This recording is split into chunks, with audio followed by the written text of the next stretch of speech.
Hello everyone, welcome to my YouTube channel PAPC pharma classes. आज की class में हम डिस्कस करेंगे हमारा आगे का टॉपिक जो हम एब्जॉर्प्शन पढ़ रहे थे। इसके अंदर हमने डिफरेंट टाइप्स देखे थे, मतलब एब्जॉर्प्शन किस किस प्रोसेस के थ्रू हो सकता है, जैसे passive diffusion, filtration, carrier transport, और इसके अंदर भी हमने वेस्क्यूलर ट्रांसपोर्ट, ये सब चीज़ें हमने डिस्कस की थी। फैक्टर अफेक्टिंग एब्जॉर्प्शन भी हमने कुछ देखे थे। इसके अंदर डिफरेंट फैक्टर्स जो है यहाँ पे मैटर करते हैं for absorption of a drug. अब नेक्स्ट टॉपिक देखेंगे हम कि इसके अंदर और कौन कौन से यहाँ पे इंपॉर्टेंट कंसिडरेशंस हैं जो एब्जॉर्प्शन के अंदर आते हैं। इसके अंदर है, देखो, बायो अवेलेबिलिटी।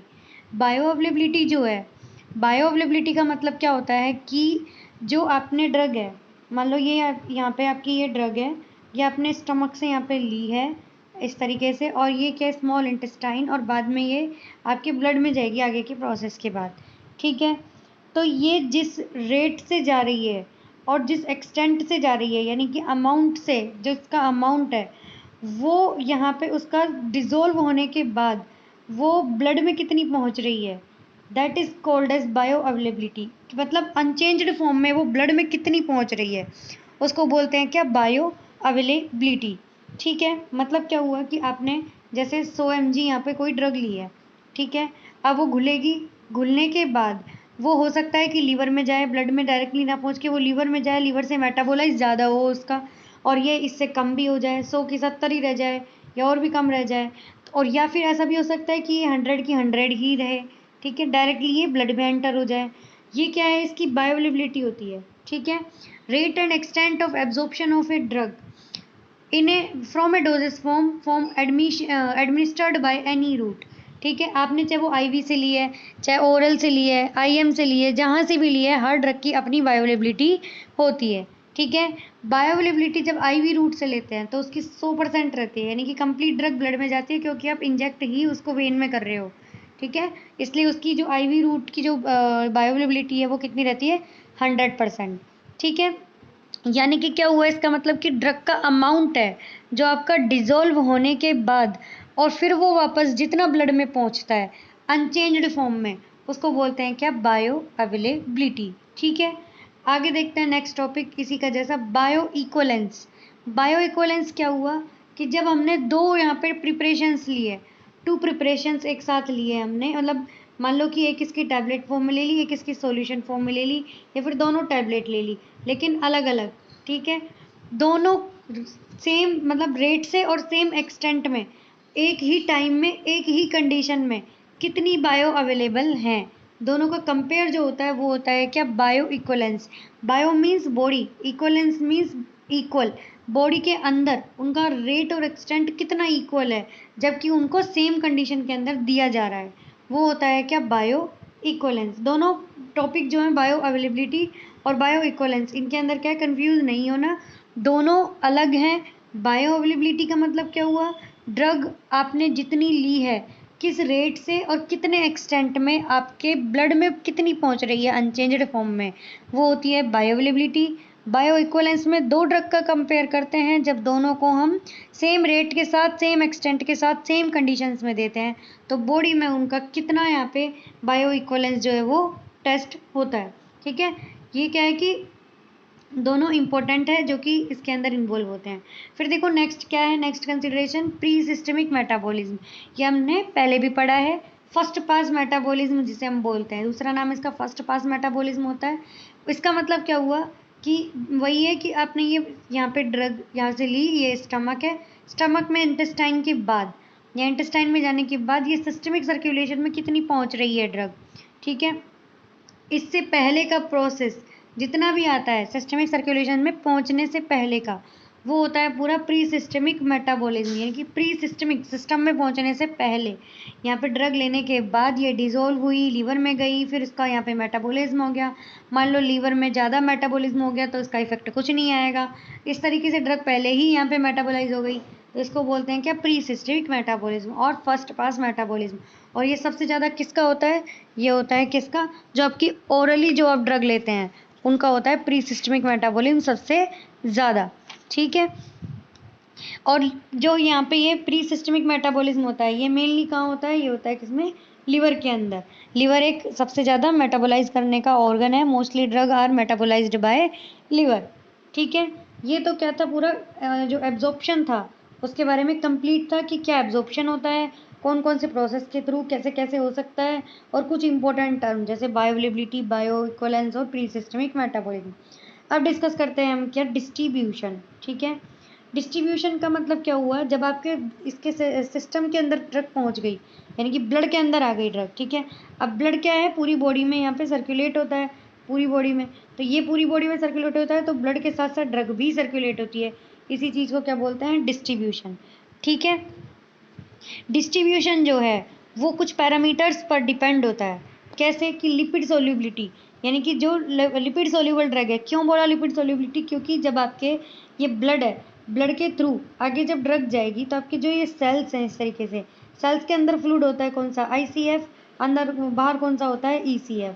ठीक है, तो ये सेल से ECF से ब्लड के थ्रू ECF से सेल में जाएगी। तो ये कौन सी लिपिड सोल्यूबल जो ड्रग होती है सिर्फ वो ही इस सेल के अंदर यहाँ पे जा सकती है। ये दूसरी ड्रग इसके अंदर, वाटर सोल्यूबल ड्रग इसके अंदर नहीं जा सकती। क्यों, क्योंकि जो उसके जो लिपिड सोल्यूबल ड्रग होती है वो कौन सी होती है, अनआयोनाइज्ड, और दूसरी वाली कौन सी होती है, आयोनाइज्ड। तो अनआयोनाइज्ड ड्रग जो है वो क्रॉस कर सकती है इस सेल मेम्ब्रेन को, क्योंकि ये बनी हुई किसकी होती है, फोस्फोलिपिड की। ठीक है, बाई लेयर होती है फोस्फोलिपिड की, इसलिए अब जब ये डिस्ट्रीब्यूशन जो है ये इसके अंदर जाएगा तो डिफेक्ट करेगा ये पैरामीटर भी कि लिपिड सोल्यूबल ड्रग कितनी है। ठीक है, आयोनाइजेशन एट फिजियोलॉजिकल पीएच,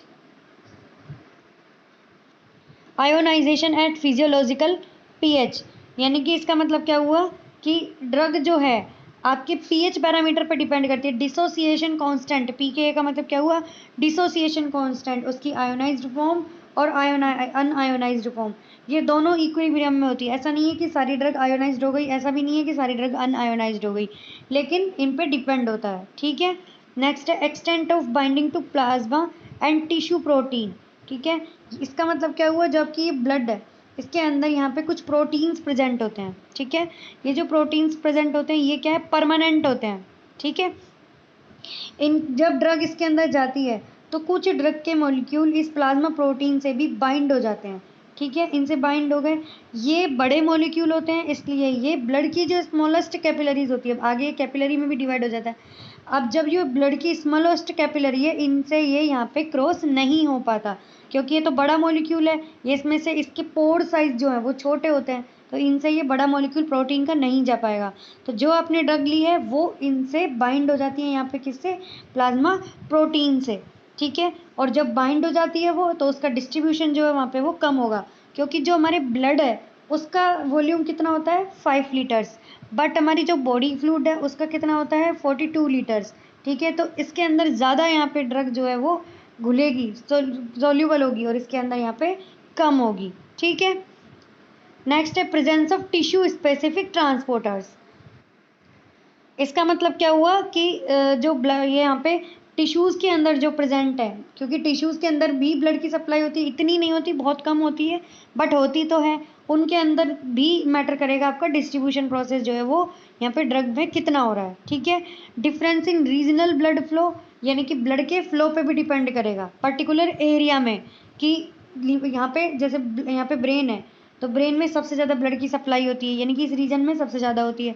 आपके कोई मतलब सबक्यूटेनियस टिश्यूज़ है इनके अंदर यहाँ पे सप्लाई कम होती है, तो ये भी यहाँ पे डिस्ट्रीब्यूशन को यहाँ पे कंसिडर करते हैं। ठीक है, ये तो हुई जनरल बात कि डिस्ट्रीब्यूशन क्या होता है और कौन कौन से पैरामीटर्स पर डिपेंड होता है। अब बात करेंगे हम मेन जो इसके अंदर क्वेश्चन आता है वो आता है कि कौन सा, एपेरेंट वॉल्यूम ऑफ डिस्ट्रीब्यूशन, यहाँ से क्वेश्चन आता है। ठीक है, एपेरेंट वॉल्यूम ऑफ डिस्ट्रीब्यूशन जो है इसको डिनोट किससे करते हैं, इसको करते हैं VD से डिनोट। किससे करते हैं इसको, VD से डिनोट करते हैं। ठीक है, इसका मतलब क्या है, फॉर्मूला लिखा है यहाँ पे, डोज एडमिनिस्टर्ड अपॉन में प्लाज्मा कंसंट्रेशन। ठीक है, डोज एडमिनिस्टर्ड यानी कि इसको मैं लिख देती हूँ यहाँ पे x से, आपने चाहे वो कितनी भी ड्रग ली है। ठीक है, VD बराबर x यहाँ पे बटा plasma concentration divide by plasma concentration यानी कि C से। ठीक है, कंसंट्रेशन से। ठीक है, ये इससे यहाँ पे इसको डिपेंड करते हैं। ठीक है, मान लो आपने यहाँ पे जो डोज ली है वो लिया आपने 500 mg, 2 ड्रग लिया आपने, दोनों 500 mg की ली है, ठीक है। ये क्या है कि एब्जॉर्प्शन होने के बाद आपके किस में जाएगी, ब्लड के अंदर, ठीक है। अब हो सकता है कि दोनों ड्रग जो है यहाँ पे पहुँचने के बाद इनमें से कोई सी एक जो है ये यहाँ से बाहर हो गई, बाहर का मतलब बॉडी से बाहर नहीं, ये हो गई किस में, ECF फ्लूइड में पहुँच गई, ठीक है। ECF फ्लूइड में पहुँचने के बाद क्या होगा, ECF फ्लूइड में ये जो एक ड्रग थी इसका अमाउंट प्लाज्मा के अंदर तो कम हो गया ना अब, ठीक है, और इसका इतना ही है, तो दोनों में क्या है, यहाँ पे ये डिफरेंस है। अब जब ये कंसंट्रेशन कम हो गई यहाँ पे, तो इट मीन्स क्या, VD जो है यानी वॉल्यूम ऑफ डिस्ट्रीब्यूशन जो है वो यहाँ पे बढ़ जाएगा। यही कॉन्सेप्ट समझना है कि जब प्लाज्मा कंसंट्रेशन कम रह जाएगी तो VD जो है बढ़ेगा, ठीक है। अब कुछ ड्रग जैसे कि लिपिड इनसोल्यूबल ड्रग होती हैं वो सेल्स के अंदर एंटर नहीं करती हैं, जैसे कि कौन सी, एमिनो ग्लाइकोसाइड्स, ठीक है। दूसरा क्या है कि कुछ ड्रग जिनकी लार्ज वॉल्यूम ऑफ डिस्ट्रीब्यूशन होती है वो कौन सी होती हैं, क्लोरोक्वीन और डिगोक्सिन जैसी। लार्ज वॉल्यूम ऑफ डिस्ट्रीब्यूशन मतलब क्या, जब आपके ब्लड में वो थी यानी कि 5 लीटर में थी और अब वो किस में पहुंच गई, यहाँ से निकलने के बाद 42 लीटर्स में, वो किस में, ECF में, तो इसके अंदर क्या है, ज़्यादा डिस्ट्रीब्यूट हो जाएगी। अब इसका इफेक्ट यहाँ पे नहीं आएगा इतना, इसका इफेक्ट जो आना था वो तो 5 लीटर में ही आना था, इसमें तो खाली बॉडी फ्लूइड्स हैं, इसमें इसका इफेक्ट नहीं आएगा। क्लोरोक्वीन जो ड्रग हमने पढ़ी थी एंटी मलेरियल कैटेगरी में ये आती है, ठीक है। इसकी डबल डोज क्यों दी जाती है, क्योंकि इसका जो वॉल्यूम ऑफ डिस्ट्रीब्यूशन है ये ज़्यादा होता है, इसलिए इसकी डबल डोज यहाँ पे दी जाती है। कुछ ड्रग ऐसी भी होती हैं जिनका क्या है कि जो ये वॉल्यूम ऑफ डिस्ट्रीब्यूशन है ये कम होता है, ठीक है। वो कौन सी होती हैं, जैसे कि वारफेरिन और फिनाइल ब्यूटाजोन, ठीक है। ऐसी ड्रग्स जो हैं उनकी वॉल्यूम ऑफ डिस्ट्रीब्यूशन यहाँ पे कम होता है, यानी कि उनकी प्लाज्मा में कंसंट्रेशन ज़्यादा होती है, ठीक है। तो ये क्या है यहाँ पे, ये एपरेंट वॉल्यूम ऑफ डिस्ट्रीब्यूशन। अब देखो एक और इम्पोर्टेंट टॉपिक इसके अंदर क्या आता है, रीडिस्ट्रीब्यूशन। रीडिस्ट्रीब्यूशन का मतलब समझना थोड़ा सा। रीडिस्ट्रीब्यूशन का मतलब क्या है कि मान लो यहाँ पे यहाँ पे कुछ बच्चे हैं, कुछ बच्चे की लाइन है पूरी, ठीक है। मैं यहाँ पे 4 बना रही हूँ, ठीक है। इनको बोला सबको कि आज यहाँ पे आना है, यहाँ पे मेला लगा है, ठीक है। मेले में एक यहाँ पे एक कोई आदमी भी आया है, ठीक है। ये बड़ा बना देती हूँ मैं, कोई आदमी, ठीक है, इस तरीके से। यहाँ पे हमने बोला कि ये यहाँ पे एक आदमी भी आया है मेले में, ठीक है। इसने बोला बच्चों को कि एक एक करके मेरे पास आते जाओ, ठीक है। और ये यहाँ पे ये आदमी क्या करेगा, इन सबको यहाँ पे 2-2 टॉफियाँ देगा, ठीक है। 2-2 इनको टॉफियाँ देगा, इसको भी दो, इसको भी दो, इसको भी दो और इसको भी दो, ठीक है। कुछ देर बाद क्या होगा, ये बच्चे जो हैं मान लो दोस्त भी बन जाते हैं, ठीक है। अब ये दोनों 2-2 सबको 2-2 टॉफियाँ दी है इसने, ये दोस्त भी बन गए। ये क्या करेंगे कि मान लो आपस में इन्होंने एक्सचेंज कर ली, इसने कर ली या इसने कर ली या इसने या इन दोनों ने आपस में एक्सचेंज करके क्या देखा कि अब इसके पास तो एक भी टॉफ़ी नहीं है और इसके पास 4 टॉफ़ियाँ हैं, तो अलग अलग हो गया। जो 2-2 का रेशो था वो 4 और 0 का हो गया, ठीक है। समझे क्या इस चीज़ से, ये जो आदमी है इसने जब टॉफ़ियाँ बांटी, ये इसने क्या किया, ये डिस्ट्रीब्यूशन, लेकिन इन बच्चों ने आपस में क्या कर लिया, ये रीडिस्ट्रीब्यूशन। समझने की बात। अब ड्रग के बॉडी के अंदर देखते हैं क्या है। आई होप इस एग्जाम्पल को आप समझ गए होंगे। अब बॉडी के अंदर देखते हैं, मान लो ये आपने यहाँ पे ड्रग ली, ठीक है, आपके ब्लड के अंदर यहाँ पे पहुँच गई। अब ब्लड बॉडी के अंदर सप्लाई होगा, सब जगह सारे ऑर्गन्स में सप्लाई होगा। मान लो ये आपके यहाँ पे ये है आपका ब्रेन, ठीक है। ब्रेन हाईली परफ्यूज्ड ऑर्गन होता है, यानी कि इसके अंदर ब्लड की सप्लाई सबसे ज़्यादा होती है। यहाँ ये पहुँच गई ब्रेन में ब्लड के थ्रू ड्रग, ठीक है, ब्रेन में पहुँच गई। और यहाँ ये मान लो कि ऐसी जगह पहुँची है आपका SC में, यानी कि सबक्यूटेनियस टिश्यूज़ में, जहाँ पे आपके जो फैटी टिश्यूज़ है वो जमा होते हैं। इनके अंदर ब्लड की सप्लाई क्या होती है, कम होती है, ठीक है। अब यहाँ ब्रेन में जब ड्रग पहुँची है तो मीन्स यहाँ ब्लड की सप्लाई जो है वो ज़्यादा है, तो ड्रग जो है ब्रेन के अंदर ज़्यादा पहुँचेगी। और यहाँ ब्लड की सप्लाई कम है, यानी कि यहाँ ड्रग क्या है, कम पहुँचेगी, ठीक है। अब कुछ देर बाद क्या होता है, इतना होने के बाद ये यहाँ पे जब ये पहुँची है ड्रग, तो ये ब्लड तो फ्लो होता रहता है ना सब जगह। यहाँ से भाई ब्रेन में गया तो ब्रेन से आएगा भी तो सही, टिश्यूज़ में गया तो भले ही कम गया लेकिन आएगा भी तो सही, ठीक है। तो ऐसे ही ये पूरा सर्कुलेशन चलता रहता है इनमें भी, ठीक है। अब कुछ देर बाद क्या होता है, ये SC जो टिश्यूज़ हैं इनके अंदर क्या है, यहाँ पे प्रोटीन्स जो है वो प्रेजेंट होते हैं, ठीक है। मतलब SC टिश्यूज़ में क्या है, यहाँ पे कैपेबिलिटी होती है ड्रग मॉलिक्यूल से बाइंड होने की, ड्रग मॉलिक्यूल इनसे यहाँ पे बाइंड हो जाता है, इनके अंदर यहाँ पे एफिनिटी स्ट्रॉन्ग बन जाती है, ठीक है। अब यहाँ से ये ब्लड जो है आता रहा, ऐसे टिश्यूज में भी जाता रहा, ब्रेन में भी आता रहा, पूरी बॉडी में चलता रहा। अब ब्रेन, एक टाइम ऐसा आएगा कि ब्रेन के अंदर जो ब्लड है वो तो जाएगा, लेकिन इसके थ्रू वापस आने से जो ब्लड वापस आ रहा था इसमें भी ड्रग प्रेजेंट थी, ऐसी टिश्यूज में ये यहाँ पे ड्रग जो है वो बाइंड होती जाती है, यहाँ बाइंड होती गई, वापस ब्रेन से ब्लड आता गया, ड्रग बाइंड होती गई। एक टाइम क्या आएगा कि ब्रेन में तो यहाँ पे ड्रग का अमाउंट हो जाएगा कम और यहाँ हो जाएगा ज़्यादा, ठीक है। अब हमने तो पहले क्या देखा था कि जो ब्रेन है उसके अंदर ब्लड की सप्लाई ज़्यादा हो रही थी और इस टिश्यू के अंदर कम हो रही थी, लेकिन अब रीडिस्ट्रीब्यूशन के बाद क्या हुआ, यहाँ हो गई कम, यहाँ हो गई ज़्यादा। इसी चीज़ को बोलते हैं क्या, रीडिस्ट्रीब्यूशन, ठीक है। अब क्या ध्यान रखना है इसमें, ध्यान रखने वाली बात क्या है, अगर इतनी लंबी स्टोरी भी नहीं समझनी तो ध्यान रखने वाली बात यह है, आपकी एक ड्रग होती है उसका नाम है थियोपेंटोन, क्या है, थियोपेंटोन, ठीक है। ये एक अनेस्थेटिक ड्रग होती है, ठीक है। अब अनेस्थेटिक ड्रग है, वो इफेक्ट कहाँ करेगी, आपके ब्रेन में करनी चाहिए वो इफेक्ट, ठीक है। इसका क्या है कि ये जो इफेक्ट है वो बहुत कम टाइम के लिए होता है, ठीक है, शॉर्ट ड्यूरेशन के लिए होता है। क्यों, क्योंकि इसका डिस्ट्रीब्यूशन जो है वो ज़्यादा होता है, ठीक है। डिस्ट्रीब्यूशन ज़्यादा हुआ तो क्या, अब हाथ में थोड़ी ना इफेक्ट करना है इसको, बट ये तो क्या है कि यहाँ एस्टिक टिश्यूज़ में यहाँ पे बाइंड हो जाती है एफिनिटी के थ्रू, ठीक है।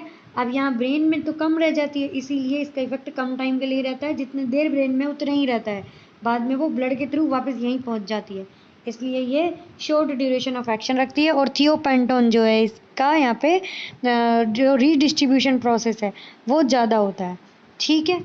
इस चीज़ को हमें ध्यान रखना है कि क्या होता है ये रीडिस्ट्रीब्यूशन, ठीक है।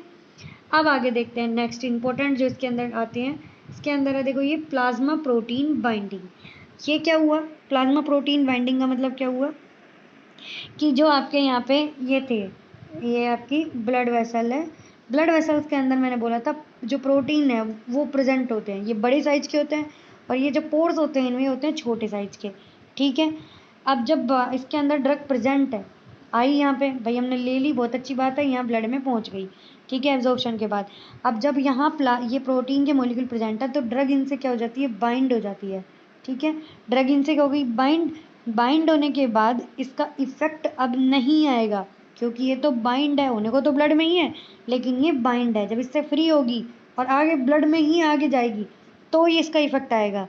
लेकिन अगर कई बार ड्रग यहाँ से निकल गई बाहर तो अब ये किस में पहुँच गई, ECF में। ECF मीन्स क्या, 42 लीटर फ्लूइड में, 42 लीटर्स में। यहाँ ब्लड कितना होता है, 5 लीटर्स, यहाँ ये आ गई तो अब इसका इफेक्ट यहाँ पे भी नहीं आएगा, ये ब्लड में ही रहनी चाहिए। लेकिन अगर ये प्रोटीन से बाइंड है तो इसका इफेक्ट यहाँ पे नहीं आएगा, ड्रग रहेगी इनएक्टिव फॉर्म में। ये कॉन्सेप्ट याद रखना है कि जब ड्रग प्रोटीन से बाइंड है तो उसका इफेक्ट नहीं आएगा। और एक चीज़ क्या याद रखनी है, पूछा जाता है क्वेश्चन कि एसिडिक ड्रग जो है वो बाइंड किससे होती है, वो बाइंड होती है एल्बुमिन से, जबकि जो बेसिक ड्रग है वो बाइंड किससे होती है, अल्फा-1 एसिड ग्लाइकोप्रोटीन्स से। ये इसके अंदर चीज़ें याद रखनी है, कौन सी ड्रग, किस प्रॉपर्टी की ड्रग कौन से यहाँ पे प्रोटीन से बाइंड होती है, ठीक है।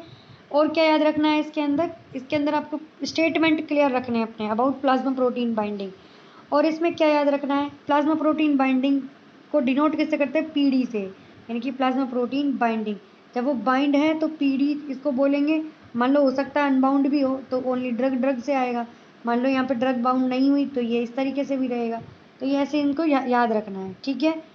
High plasma protein bound drug largely restricted to vascular compartment, मतलब क्या हुआ, क्योंकि प्रोटीन जो है वो यहाँ पे क्रॉस नहीं कर सकते बाउंड, अभी बता दिया, क्योंकि वेस्क्यूलर यानी कि इसके अंदर नहीं जा सकते, इससे बाइंड है अभी, इससे आगे नहीं जा सकते, ये इसके बंधे होते हैं, बाउंड होते हैं इससे, ठीक है। और जो बाउंड अमाउंट जो होता है ड्रग का उसका कोई इफेक्ट नहीं आता, the bound fracture is not available for action, इसको याद रखना है, ठीक है। और क्या है, high degree of protein binding generally makes drug long acting, ठीक है, because bound fraction is not available for metabolism and excretion unless it is activated by the liver और किडनी ट्यूबुल्स। तो इसके क्या है, कुछ इंपॉर्टेंट यहाँ पे पैरामीटर्स हैं जिनको ये पढ़ने हैं, ये सारे नेक्स्ट मतलब जो आए हैं ये सब ये आए हैं डिस्ट्रीब्यूशन के अंदर। आगे के चैप्टर में हम डिस्कस करेंगे हमारा नेक्स्ट टॉपिक, जिसका नाम क्या है यहाँ पे, मेटाबॉलिज्म। मेटाबॉलिज्म है। मेटाबॉलिज्म का दूसरा नाम बायो ट्रांसफॉर्मेशन होता है, बट इसको हम पढ़ेंगे नेक्स्ट क्लास के अंदर। अब आपके यहाँ पे जो फार्माकोकाइनेटिक्स है, इसमें एब्जॉर्प्शन और डिस्ट्रीब्यूशन दोनों टॉपिक कंप्लीट हो गए। आपको कोई कंफ्यूजन हो तो आप हमें कमेंट बॉक्स में बताना। नेक्स्ट वीडियो में नेक्स्ट टॉपिक के साथ मिलते हैं।